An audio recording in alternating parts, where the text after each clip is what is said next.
Hello again. Super informal tips and tricks for Google Drive. Many of you know most of these things. I'm going to first go along the top here. You can search using this thing, super helpful.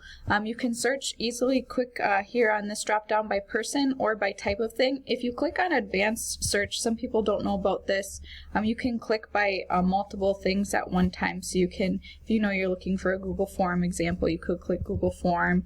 If you're looking for a certain person, you can put that in there. If you're looking for a certain date, certain words in the file, certain words in the name, you can do that there. So that makes looking for things a little bit easier if you're not good at remembering where you saved things.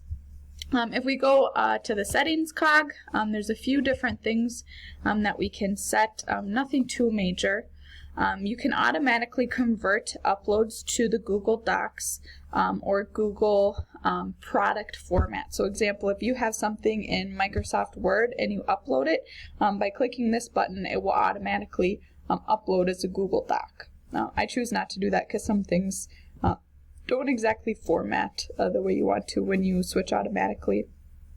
By clicking this button, you can work on Google products through your drive offline, and then when you do work on them again, when you have access to internet, it will update what you did offline. So I really like that feature in case internet glitches out or something, you can still keep working. Quick access is helpful. I'll show that to you in a second. You can click on that there.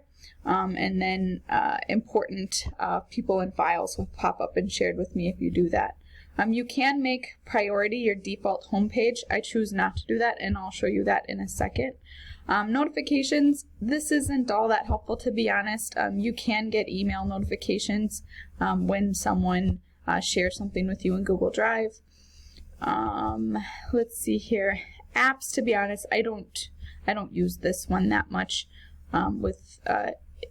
through the Google Drive. There are a ton of apps, and my suggestion is if you want to start looking at some apps and add-ons, do it through Google Docs first. They do have some cool apps there. Other things at the top here, you can choose to have, you can see this is my view. I prefer a list, so I have all my folders alphabetically. You can also choose a grid view. It's kind of just what you prefer. So this is what grid view would look like there.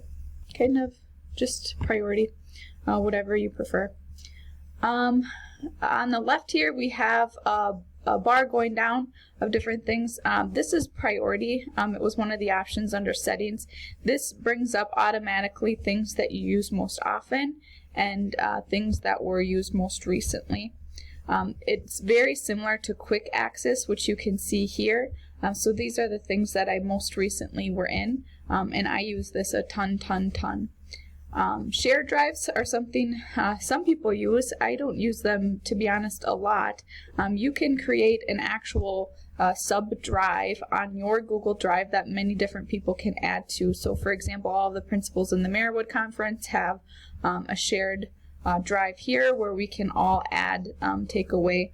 It's helpful as far as no one's owning the drive, so if someone does leave, it doesn't really affect the drive. Anyone can still access to it.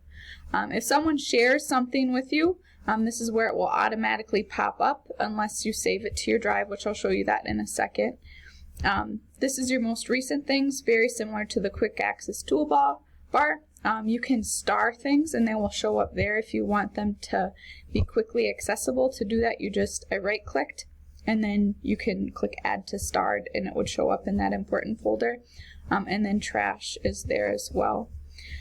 I mentioned a little bit sharing. I created an example email here. The reason why, I know some people think I'm a little link heavy, the reason why I do that is because when someone shares something with you, it automatically goes into your shared drive, and so it's a part of your drive already, and it's taking up your storage.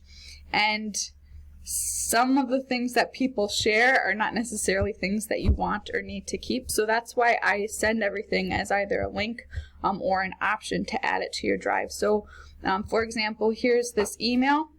If I open it up, This is just an example sheet here. Always, and it takes a second usually, so it's taking a second. There'll be a little folder that pops up here. If it's already in your drive, you can move it within your drive to another place. Or if it's not in your drive, it will have the option. It'll be the little triangle icon, and it will say add to drive. And so if you click that, you can choose where to put it in your drive. Some things, I'll go back to my regular email. You can click here on the thing in your email screen, and then add it right to your drive from there. So a quick little shortcut for adding things to your drive. If you don't have Drive on your phone, I found it really helpful to do that. And then when I do, I use my email on my phone a ton. When you do have it on your phone, you can just quickly add it to your drive on your phone. And I can show you that if you guys have any questions. I know not everyone uses their phone drive or email. Otherwise, like I said, there is not a ton of new information on Google Drive.